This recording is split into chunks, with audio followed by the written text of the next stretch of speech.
I started out in music, singing, songwriting, painting, drawing. I'm a storyteller in all of those different mediums.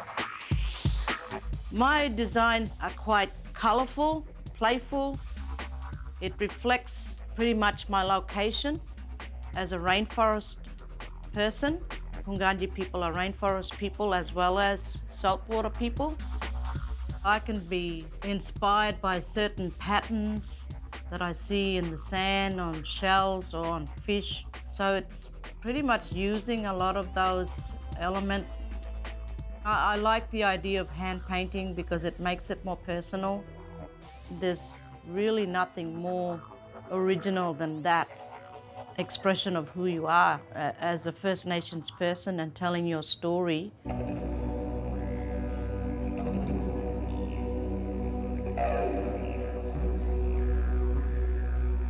I've always dreamt of getting into fashion, but everything had its time when that needed to happen. So I got that opportunity through Grace Lillian Lee in what she was doing through FNFD. So she invited me to be part of a founding program that she designed. No, when you're exiting from me, go together, like shoulder to shoulder, so you give space for the mob that are coming towards you to go on the outside of you. First Nations Fashion and Design was only founded because of the community that was around me. We don't want to follow the traditional template of the fashion industry. We're trying to create change. And so together, we're creating this platform that will elevate our voices within the fashion industry.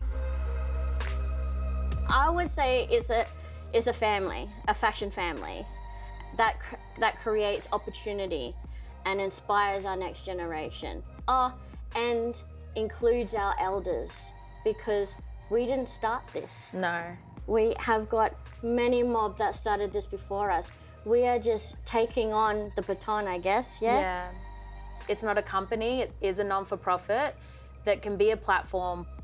If people have ideas of creating something within the industry that they think is lacking, I think that why can't they use a platform like First Nations Fashion Design that can give them the backing or, well, that's the dream. Yeah. At the moment, we're still a small organisation. We're just creating a lot of impact and change, which is pretty cool. I just want to acknowledge our designers. Thank you so much.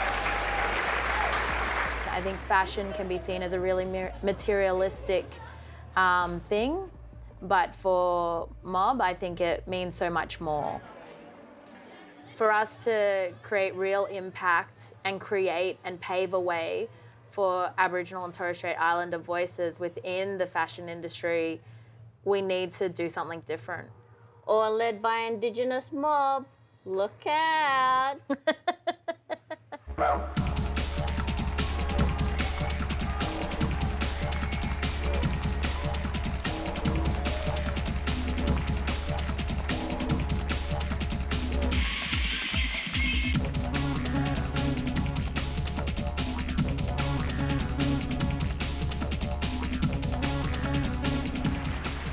I say the standout is going to be Deadly Alvarina Johnson, who to me is a standout.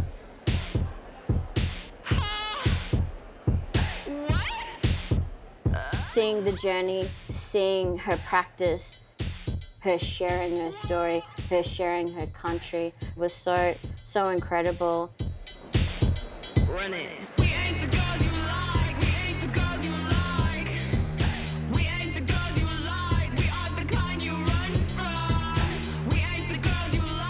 I take pleasure out of seeing people wear my designs, because they're not just wearing my designs, they're wearing my stories.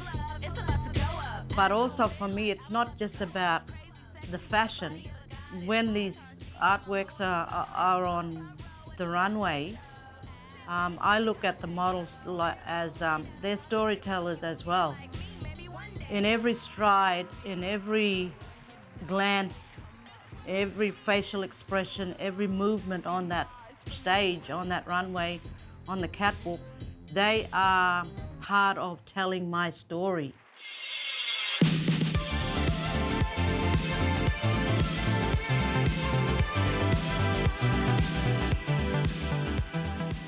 It's important for Indigenous models to wear Indigenous designs and prints because that's who we are.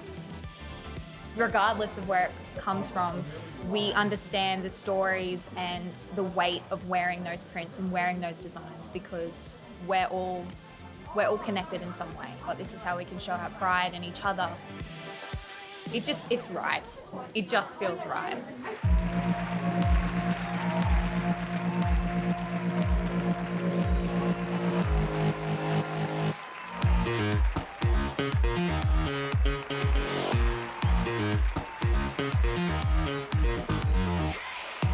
This is what Gracie says all the time, and I quote her, is that fashion is a point of reconciliation.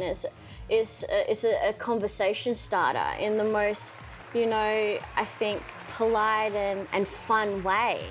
What did we say? The movement is the goal, the walk is the protest. That's it.